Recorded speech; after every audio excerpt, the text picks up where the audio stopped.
soif de te recevoir encore, Seigneur. J'ai soif de te recevoir, de pouvoir avoir un cœur de louange, te bénir sans cesse, Seigneur. Seigneur, je veux sauter de joie pour te rendre grâce pour tout ce que tu as fait dans ma vie. Donne-moi cette grâce, Seigneur, de revoir tout ce que tu as fait dans ma vie.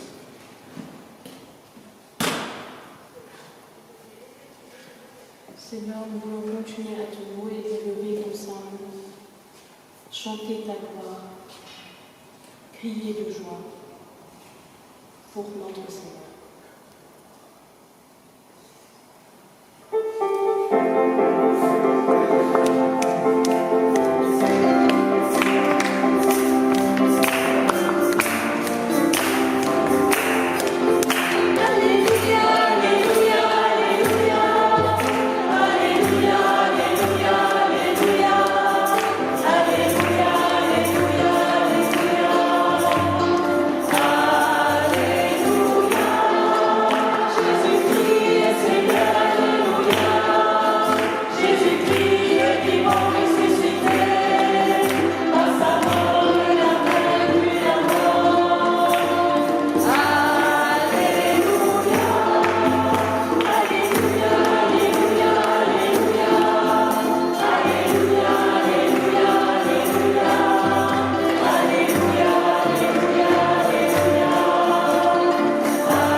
Gloire à toi, Seigneur, tu as donné ta vie pour nous.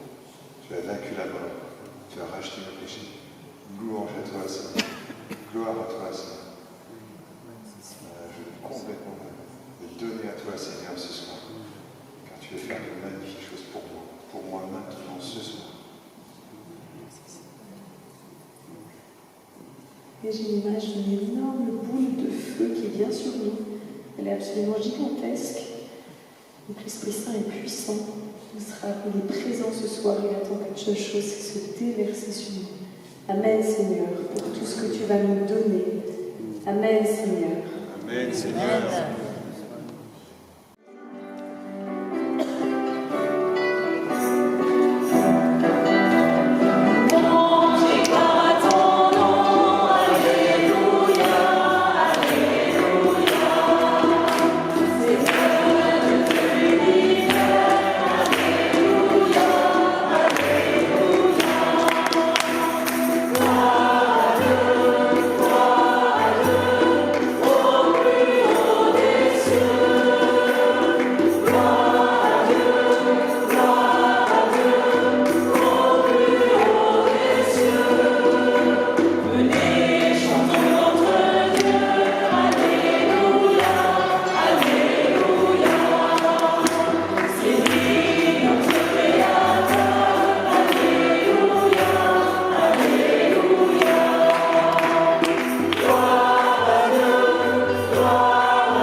Saint-Esprit, nous voulons t'invoquer maintenant pour que tu viennes prendre disposition.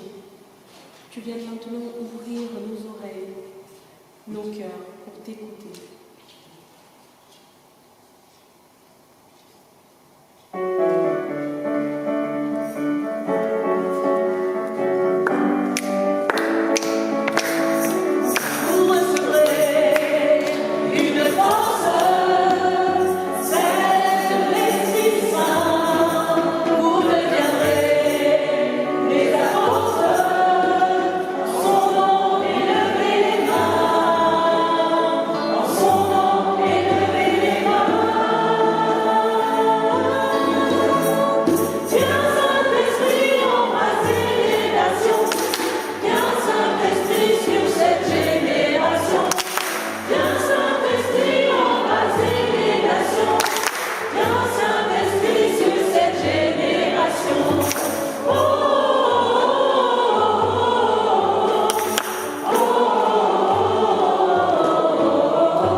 Bonsoir à tous, rassurez-vous, on va continuer de prier, mais là tout de suite on va entendre tous ensemble le texte des Actes des Apôtres, le récit de la Pentecôte.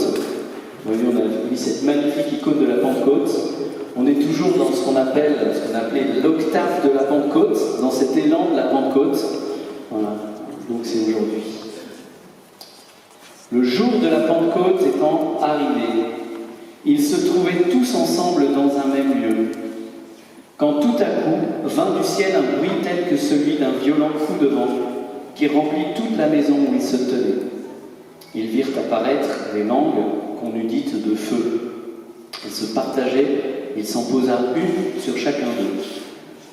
Tous furent alors remplis de l'Esprit Saint et commencèrent à parler en d'autres langues, selon que l'Esprit leur donnait de s'exprimer.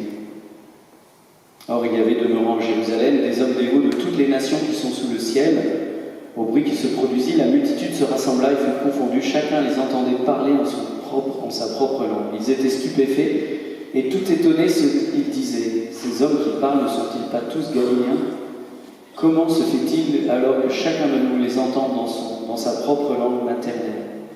Parthes, Mèdes et Élamites, habitants de Mésopotamie, de Judée, de Cappadoce, de Pont et d'Asie, de Phrygie, de Pamphylie, d'Égypte et de cette partie de la Libye qui est proche de Cyrène, Romains en résidence, tant juifs que prosélytes, crétois et arabes, nous les entendons publier dans notre langue les merveilles de Dieu. Tous étaient stupéfaits et se disaient perplexes l'un à l'autre : que peut bien être cela ? D'autres encore disaient en se moquant : ils sont pleins de vin doux.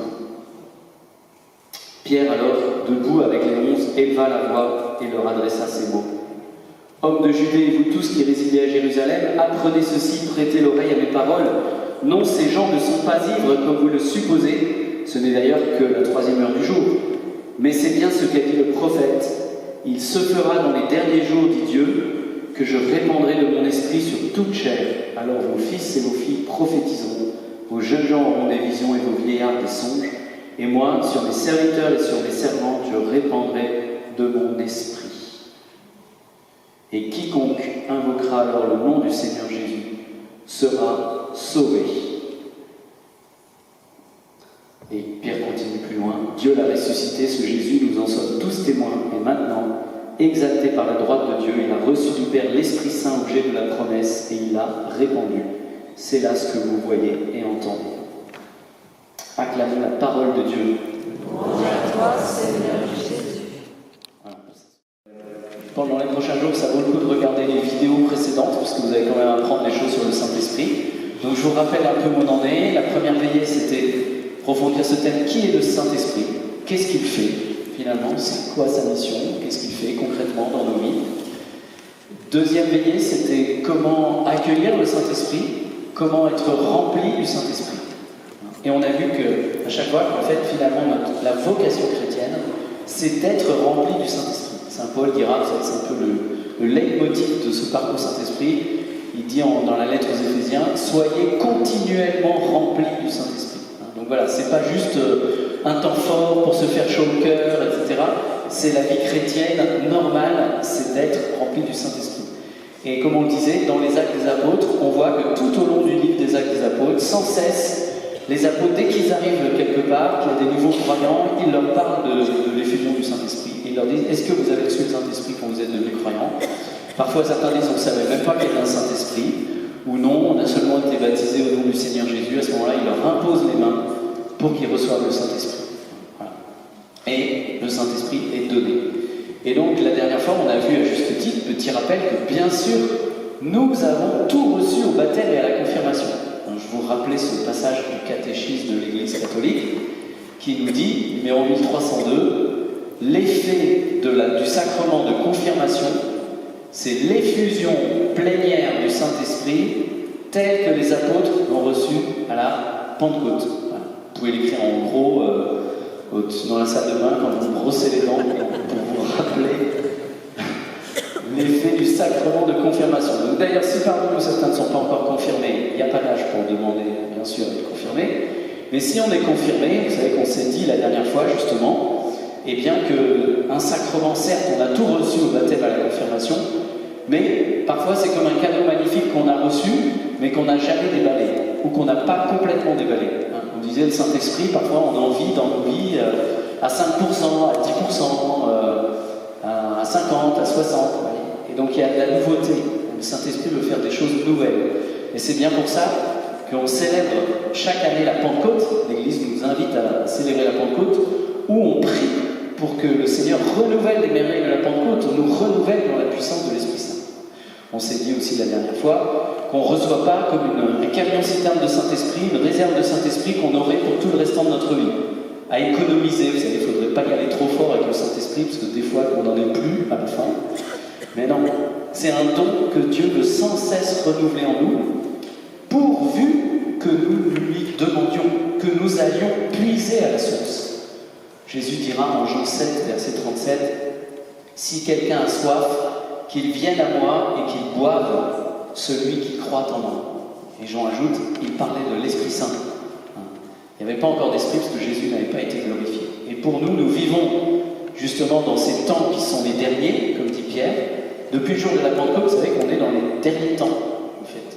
Et ces derniers temps, par rapport à l'histoire de l'humanité, c'est le temps où Dieu répand son Esprit. C'est ce qu'il avait annoncé par le prophète Joël, déjà 300 ans, 400 ans avant Jésus. Et on est des enfants de la promesse, c'est magnifique. On vit de cette promesse de l'Esprit Saint. Et comme diront ensuite, souvent les apôtres disent ça dans l'Écriture, que heureux êtes-vous, vous qui voyez ça, vous entendez, etc. Parce que beaucoup de prophètes ont désiré la venue du Messie, mais aussi l'accomplissement de la promesse de l'effusion du Saint-Esprit. Et ça, on vit ces temps-là. Sauf qu'on se disait aussi la dernière fois, puis je vais clore mon petit rappel pour se remettre en mémoire, c'est quand même bien, on se disait la dernière fois qu'on peut être des chrétiens, j'appelle ça un peu entendu, des chrétiens d'Ancien Testament. C'est-à-dire, on vit sous la loi et finalement, on n'a jamais découvert la puissance de l'Esprit Saint dans notre vie.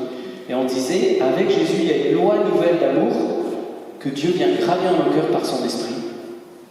Et justement, ça s'accomplit à la Pentecôte, et comme signe que c'est vraiment cela, vous savez que la Pentecôte était une fête juive dans laquelle nos frères juifs continuent de fêter, ça va être bientôt, là, au mois de juin, ils fêtent Shavuot, où on fête le don de la loi au Sinaï, le don de la Torah, mais c'est écrit sur des tables de pierre.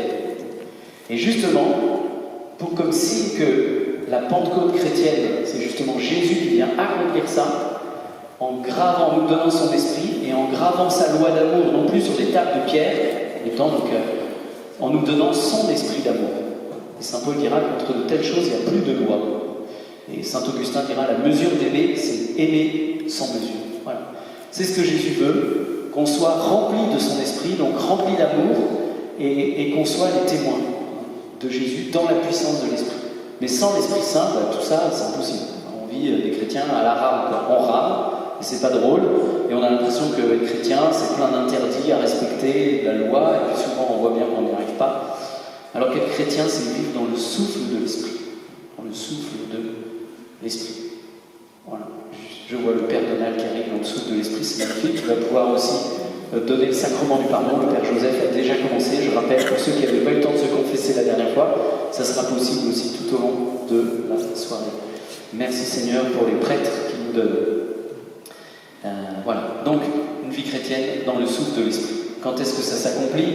À la Pentecôte, on vient de le dire. Et donc, ce soir, c'est une soirée où on va prier pour nous-mêmes être renouvelés dans le souffle de l'Esprit Saint. Tout ce qu'on a expliqué la dernière fois, justement, c'était pour nous donner soif, j'espère que vous avez ce désir de dire oui Seigneur, j'ai envie d'être renouvelé dans les grâces de mon baptême et de ma confirmation. Ou plus exactement, j'ai envie que tu libères ces grâces, que peut-être je ne me servais pas trop du Saint-Esprit. Il était un peu, vous savez, comme une colombe dans une cage, dans mon cœur. Hein. C'est-à-dire je gère ma vie, et Saint-Esprit, voilà, t'es là, c'est bien. Et alors là, on va libérer le Saint-Esprit. Saint-Esprit soit libre d'agir, de faire des choses nouvelles, de m'entraîner plus loin peut-être que tout ce que je peux imaginer, et surtout de gonfler la voile de mon bateau, pour que je passe de la rame à la voile. Souffle sur moi, Esprit Saint. Alors comment ça va se passer concrètement ? Tout simplement, la première chose, c'est qu'on va invoquer le Saint-Esprit tous ensemble, comme au jour de Pentecôte. On nous a dit qu'il y a un violent coup de vent qui a rempli toute la maison où ils étaient, qu'ils étaient tous dans un même lieu. Jésus leur avait dit, demeurez dans la ville jusqu'à ce que vous soyez revêtus de la force d'en haut. Donc on vit un cénacle, voilà, avec aussi la Vierge Marie, les anges et les saints, et nous tous, on a vécu un cénacle là, durant tout ce temps, pour nous préparer, pour implorer la venue du Saint-Esprit. Et donc dans un premier temps, on va invoquer tous ensemble le Saint-Esprit. Voilà. Et dans un chant au Saint-Esprit, je vous invite vraiment, pendant qu'on chante, c'est pas seulement un chant, c'est une prière. Hein. C'est un désir, demander le Saint-Esprit pour nous, pour notre paroisse, pour nos familles, pour toute l'Église. Et comme au jour de la Pentecôte, vous voyez que le Saint-Esprit, on en parlait aussi, il y a aussi peut se manifester à travers différents charismes. Au jour de la Pentecôte, il y avait ça aussi, c'est parler en langue. Tous disaient, on les entend dans nos propres langues. Et on voit que dans les Actes des Apôtres, régulièrement, quand on invoque le Saint-Esprit, il parle dans des langues nouvelles. Hein. C'est-à-dire parfois un chant, comme un chant qui monte du cœur, tout simplement, dans des syllabes. Saint Paul dit, celui qui prie en langue, qui parle en langue, personne ne comprend, il dit des choses mystérieuses en esprit, mais il parle à Dieu, hein, et Dieu comprend. Donc c'est aussi un chant de louange, comme si, à un moment donné, la louange, on ne sait plus quoi dire à Dieu, comme un enfant, devant Dieu, on balbutie, on fait areux, voilà, c'est ça le chant en langue. Donc vous étonnez pas, si ça jaillit, si le Saint-Esprit, unissez-vous, dites des Alléluia, gloire à toi Seigneur, voilà, c'est tout simple, unissez-vous à cette prière, lâchez prise, on abandonne, voilà, tout simplement, on s'abandonne à Dieu. Donc bref, on va invoquer le Saint-Esprit tous ensemble sur l'assemblée que nous sommes, sur l'église que nous sommes. Et puis on va garder les yeux fixés sur Jésus parce que c'est Jésus qui baptise dans l'Esprit Saint. Vous savez, Jean-Baptiste a dit, et Jésus l'a rappelé juste au moment de l'ascension, il a dit aux disciples, Jean lui a baptisé avec de l'eau, mais vous c'est dans l'Esprit Saint que vous serez baptisés sous peu de jours. Il a dit, moi j'enverrai le Saint-Esprit que Dieu a promis. Et Pierre, le jour de la Pentecôte, pour expliquer ce qui se passe, a dit, voilà, Jésus, maintenant qu'il est exalté à la droite de Dieu, il a reçu du Père l'Esprit Saint, objet de la promesse, et il l'a répandu. C'est là ce que vous voyez et entendez. Donc celui qui nous remplit d'Esprit Saint, c'est Jésus. C'est pas un homme, une femme. Donc on va se tourner vers Jésus pour lui demander de nous baptiser, c'est-à-dire nous plonger dans le Saint-Esprit. Vous avez compris, hein, on a déjà été baptisés, mais c'est un renouvellement qui nous plonge dans le Saint-Esprit, qui libère toutes les grâces de notre baptême et de notre confirmation. Pour ça, on va vous proposer une démarche toute simple, personnelle, libre bien entendu, que vous êtes complètement libre de vivre ou non, quand vous le souhaitez. Donc le Saint-Sacrement, c'est exposé, parce que c'est Jésus qui sera là au milieu de nous, c'est lui qu'on veut adorer, c'est lui qui nous baptise dans l'Esprit Saint. Et ensuite, si vous le souhaitez, quand vous le souhaitez, vous pourrez rejoindre un binôme de prière, un peu comme la prière des frères, si vous voulez. Sauf que là, vous n'irez pas pour leur demander une grâce particulière, mais vous recevrez un petit signet, peut-être Ali peut le montrer, voilà, un petit signet comme ça, avec une belle colombe du Saint-Esprit. Mets-toi debout, Ali, qu'on voit. Voilà. Et sur ce petit signet, il y a une prière qui dit « Seigneur Jésus, je te choisis comme mon Seigneur et mon Sauveur. » C'est quoi la suite? Remplis-moi. Viens la dire. Voilà. Seigneur Jésus, je te choisis aujourd'hui comme mon Seigneur et mon Sauveur personnel. Envoie sur moi ton Esprit Saint, remplis-moi de ton Esprit Saint. Renouvelle en moi toutes les grâces de mon baptême et de ma confirmation. Donne-moi les charismes dont j'ai besoin pour être ton disciple missionnaire. Voilà. Donc, comme ça vous permet, bien sûr, vous le dites complètement librement, mais que vous n'avez pas à vous dire qu'est-ce que je dois dire, qu'est-ce que je dois faire. Vous voyez, c'est tout simple. Je renouvelle, comme on disait, le don de ma vie à Jésus. Je dis, Seigneur, voilà, je veux te suivre. Je te choisis comme mon Seigneur et mon Sauveur. Mais s'il te plaît, envoie sur moi l'Esprit Saint. Renouvelle-moi dans les grâces de mon baptême et de ma confirmation. Donne-moi les charismes dont j'ai besoin pour la mission. Et comme ça, on voit, voilà. Le Saint-Esprit, il est donné à ceux qui veulent suivre Jésus pour qu'ils soient les témoins de Jésus. Parce que Jésus avait dit, vous recevrez une force, vous serez alors mes témoins jusqu'aux extrémités de la terre. Vous voyez? Donc bien librement, vous aurez le petit signet. Comme ça, vous allez voir un binôme de prière, qui sont des frères et sœurs. Alors il y a des frères et sœurs de la paroisse, il y a des frères et sœurs aussi des groupes de prière du diocèse des Hauts-de-Seine. On les a appelés à avoir un peu de renfort, comme on est nombreux. Et puis, on a déjà prié ensemble, avant la venue, voilà, pour demander d'être eux-mêmes remplis du Saint-Esprit. Et puis, je vais les bénir et les envoyer avant qu'ils prient pour vous. Et donc, ça sera en fait tout simple comme prière, parce que vous arriverez avec votre petit signet, vous direz votre prière, et là, le binôme va prier pour vous en vous faisant juste une petite onction d'huile bénie sur le front. Hein, un peu comme si vous voulez quand on prend de l'eau bénite pour être renouvelé dans les grâces de notre baptême, ben là c'est de l'huile bénie, c'est pas du tout le Saint-Crème, ça n'a rien à voir, c'est juste de l'huile qu'on bénit, comme on fait de l'eau bénite, on fait de l'huile bénie, et en demandant au Seigneur, ils vont simplement prier pour vous, en disant envoie ton Esprit Saint sur notre sœur, et renouvelle-la, nous notre frère, renouvelle-la dans toutes les grâces de son baptême et de sa confirmation. Donne-lui les charismes dont elle a besoin. Vous voyez, une prière toute simple. Une prière au nom de Jésus. Encore une fois, le seul qui donne l'Esprit Saint, c'est Jésus. C'est ni les priants, c'est ni moi, c'est pas un homme ou une femme. Donc on demande la prière des frères, mais avec un objet spécifique, d'être renouvelé dans les grâces de notre baptême et dans notre confirmation, et d'être rempli du Saint-Esprit. Et ils vont prier pour vous. Alors, peut-être vous allez ressentir quelque chose, peut-être pas. Mais c'est une démarche de foi, donc le Saint-Esprit, il n'est pas, voilà, c'est pas parce qu'on ressent quelque chose ou qu'on ressent rien qu'il y en a plus ou qu'il y en a moins.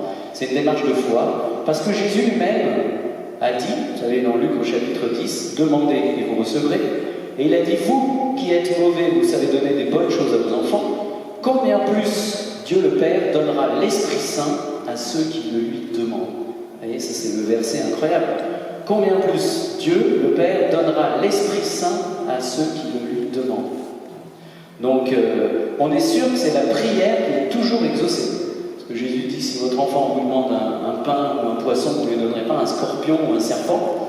Donc, si vous vous demandez le Saint-Esprit à Dieu, au nom de Jésus, eh bien, combien plus il va le faire. Dieu n'a qu'un désir, c'est de répandre son esprit en nous. Donc, c'est important. Allons-y avec foi, avec confiance. Comme dit Jésus, si quelqu'un a soif, qu'il vienne à moi et qu'il boive, celui qui croit en moi. La condition, c'est la foi, c'est une démarche de foi. Puisque Jésus nous a dit de le faire, de le vivre, alors on vient. Et puis, parfois on peut se dire, oh là là, mais si je fais ça, qu'est-ce qui va m'arriver après? Je vous avais dit déjà la dernière fois, on s'imagine, si je donne ma vie à Jésus et tout, je vais être disciple missionnaire, je vais terminer crucifié la tête en bas, c'est sûr. Il va m'arriver je sais pas quoi. Alors, Dieu est amour. Le Saint-Esprit, c'est l'amour du Père et du Fils. Donc si on demande à être rempli du Saint-Esprit, ce qui va nous arriver, c'est qu'on va être rempli de l'amour de Dieu. Donc ça, c'est que des bonnes choses. Dieu nous aime, il veut le meilleur pour nous. Peut-être il va nous entraîner à témoigner avec un peu plus d'audace, il va nous entraîner plus loin dans l'amour de Dieu. En tout cas, il va nous surprendre. Mais on est prêt à se laisser surprendre par le bon Dieu, non? Est-ce que vous aimez les surprises? Mais c'est les bonnes surprises, c'est les surprises de Dieu notre Père, de notre Créateur. C'est pas les surprises, c'est pas des pièges. Il n'y a pas de piège. Encore une fois, c'est pas Père Jean-Baptiste. On va uniquement se tourner vers Dieu pour qu'il nous donne le meilleur et on va prier au nom de Jésus, comme Jésus nous a dit de le faire.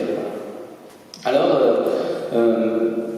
dernier point, on peut se demander mais un peu cette démarche, d'où ça sort, voilà, est-ce que c'est une invention Mais en fait, il se trouve qu'au XXe siècle, le Seigneur a conduit à redécouvrir ainsi le Saint-Esprit, communiquer à travers la prière, tout simplement des baptisés les uns pour les autres. Pour ceux que ça intéresse, tout a commencé. Je vous fais quand même une petite historique parce que c'est intéressant de voir que cette démarche d'église, c'est pas un truc un peu, vous savez, un truc strange qu'on va se faire, un trip qu'on se fait à la paroisse Saint-Joseph à Clamart, le trip du Père Gibet, etc. Mais en fait, il y a une religieuse italienne, fin du 19e siècle, qui avait des notions. Jésus lui a dit, mais il y a un problème dans l'église catholique, on a oublié le Saint-Esprit. Il faut que tu dises au pape qu'il enseigne sur le Saint-Esprit, qu'il rétablisse la neuvaine entre l'Ascension et la Pentecôte où on prie le Saint-Esprit pour être renouvelé dans le Saint-Esprit. Et donc elle a un peu résisté, ça a pris du temps. Vous imaginez une religieuse fin 19e siècle, oser en plus écrire au pape. Mais figurez-vous, elle l'a fait. Il y a eu un échange, le pape lui a répondu, etc. Elle a pu le rencontrer, c'était le pape Léon XIII, et le pape a perçu que c'était du Christ. Et il a écrit cette lettre encyclique. Une première en 1895, il a rétabli la neuvaine de Pentecôte. Vous savez, on prie entre l'Ascension et la Pentecôte, comme Jésus l'avait dit, pour être renouvelé dans le Saint-Esprit. Et alors Elena Guerra a dit c'est bien la neuvaine, mais en fait, à l'époque, vous n'aviez pas les moyens de communication.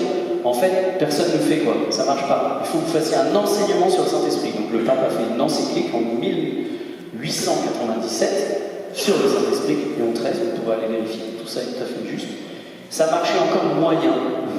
Et donc elle lui a dit, écoutez, au début du XXe siècle, ce qui serait magnifique, c'est que vous puissiez dire solennellement le Veni Creator, c'est cette prière d'invocation au Saint-Esprit traditionnelle dans l'Église, au nom de toute l'Église, pour dire au Saint-Esprit, mais viens quoi, renouvelle ton Église, on a besoin de toi.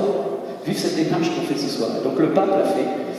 Et à ce moment-là, en fait, bien loin de là, à l'autre bout, aux États-Unis, il y avait un groupe de jeunes d'étudiants méthodistes qui étaient réunis avec leur pasteur et qui ont dit à leur pasteur, ils lisaient les Actes des Apôtres en disant, dans les Actes des Apôtres, on voit tout ça. On voit le Saint-Esprit qui agit, les apôtres qui imposent les mains, les personnes qui sont renouvelées dans le Saint-Esprit, etc. Alors il dit, imposez-nous les mains parce que nous, on a envie de voir ça. Le pasteur l'a fait. Et ils ont commencé, ils ont vécu ce renouvellement. Une transformation, ils étaient remplis d'Esprit Saint, d'un amour de Dieu nouveau, d'une foi nouvelle, un feu nouveau. Et à partir de là, ça s'est répandu, sans qu'il y ait de fondateur, mais petit à petit dans toutes les confessions chrétiennes. Jusque dans l'Église catholique, il a fallu attendre 1967. Il y a eu un fameux week-end où des étudiants dans une université aux États-Unis ont vécu ça avec leur professeur de théologie. Et à partir de là, ça a gagné le monde entier. Ce qui fait qu'en 2017, on a fêté les 50 ans avec le pape François à Rome. Parce qu'il se trouve que le pape François lui-même a vécu cette expérience du renouvellement dans le Saint-Esprit. Et ça a gagné, l'Église, on estime peut-être 120 millions de catholiques qui ont vécu cette expérience d'un renouvellement profond dans le Saint-Esprit. Alors vous allez me dire que ce n'est pas la seule manière. On peut vivre des effusions du Saint-Esprit. La dernière fois, je vous parlais par exemple de Pascal. Pascal qui a vécu un moment comme ça, son fameux mémorial, il parle de feu, il vit une expérience forte de Dieu. C'est une effusion du Saint-Esprit, sans que personne ne prie pour lui. Bien sûr, ça peut arriver. Mais, de manière toute simple, habituelle, c'est de vivre ce renouvellement du Saint-Esprit en demandant la prière des frères. Voilà. Et après, c'est Jésus qui agit. Alors, je vous lis juste des petits témoignages de ceux qui l'ont vécu. C'était comme si j'avais été plongé dans un grand océan, mais l'eau était Dieu, l'eau était le Saint-Esprit. Il y a en moi plus d'intériorité et de spontanéité, plus de puissance en amour qu'auparavant. Et un témoin a résumé plusieurs témoignages en disant « Il parle d'une conscience nouvelle de l'amour de Dieu tel qu'il s'offre à eux, particulièrement à travers le Christ ressuscité. » Certains disent « Il y a comme une merveilleuse transformation intérieure, avec une familiarité, une proximité avec Jésus, un désir de prier, de louer, un nouvel attrait pour la Bible, la résolution de tensions, de divisions interpersonnelles, une joie même au cœur de l'épreuve, une confiance en la présence et la puissance aimante du Christ qui les rendait capables d'annoncer le Christ à leurs ennemis. » Voilà. Un autre dit « Je me rendis compte de ce qu'aurait dû être ma réception du Saint-Esprit dans le sacrement de confirmation et combien j'y avais peu participé. » Elle dit « Peu après avoir décidé de renouveler mon engagement dans la confirmation, en entrant dans la chapelle, je fus envahi par un sentiment d'amour tel que je suis impuissant à en dire le moindre mot. La certitude qui m'envahissait que Dieu m'aimait personnellement, ma vie entière a été transformée. » Et dernier témoignage de poids, celui du cardinal Suenens. Il avait été mandaté par le pape Paul VI pour accompagner cette grâce qu'on appelait du coup du renouveau charismatique, d'un renouvellement dans le Saint-Esprit. Il était archevêque de Malines-Docelle. Avant qu'il fasse ça, sa devise, c'était déjà dans l'Esprit Saint. Et il a dit ceci: ce renouveau, donc ce renouvellement dans l'Esprit, ne m'a pas fait découvrir l'Esprit Saint, je l'ai dit, il est au centre de ma vie chrétienne depuis longtemps. Mais il a donné une jeunesse nouvelle à ma foi en lui, en ce sens qu'en voyant vivre des chrétiens qui prenaient les actes des apôtres à la lettre, j'ai été acculé à m'interroger plus à fond sur l'authenticité de ma foi et à découvrir que je croyais à l'action de l'Esprit Saint, certes, mais dans un rayon limité, et que le Saint-Esprit ne pouvait pas jouer le plein jeu d'orgue en moi. Il ne pouvait pas jouer le plein jeu d'orgue en moi, certains tuyaux étant restés hors d'usage, faute d'emploi. Donc vous voyez, on en est à différents stades dans la foi. Peut-être certains ont déjà vécu cette démarche, peut-être certains sont des croyants convaincus depuis des années, certains ont déjà une relation avec le Saint-Esprit, une intimité, et cette prière est destinée à nous renouveler, à nous entraîner plus loin.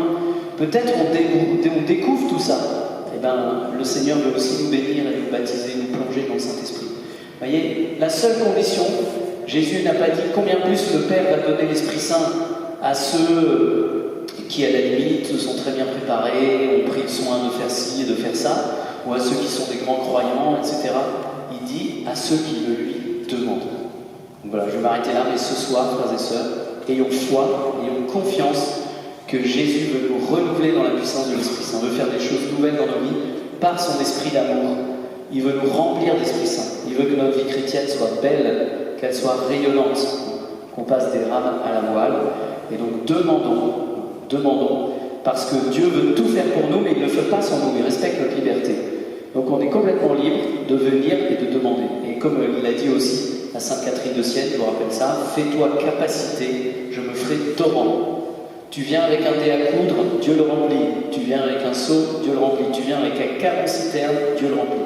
Viens avec un immense désir et un cœur de pauvre, en disant Seigneur, voilà, je te choisis comme mon Seigneur, ça veut dire sois le maître en moi. Conduis-moi, je veux être ton disciple, ta disciple, je veux être ton enfant, bien-aimé, ton serviteur, ta servante, je veux être ton ami Jésus.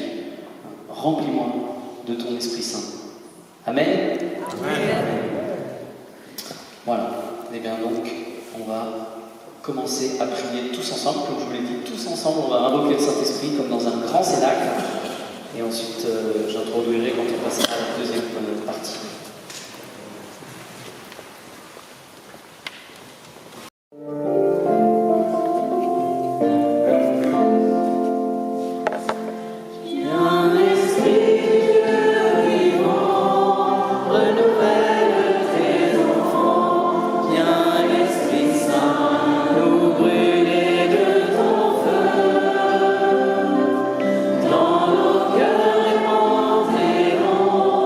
Sur nos lèvres.